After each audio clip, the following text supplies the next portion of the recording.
قبل بداية الفيديو لا تنسى الاشتراك بالقناة وتفعيل زر الجرس يصلكم كل جديد إن شاء الله تعالى.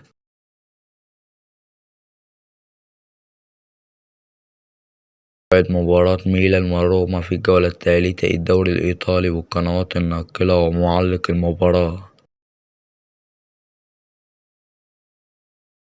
موعد المباراة الجمعة 1/9/2023 توقيت المباراة الساعة 9:45 بتوقيت مصر. القنوات الناقلة والمعلق قناة أبو ظبي الرياضية بريمو وان. تعليق المعلق فارس عوض. ملعب المباراة ملعب الأولمبيكو.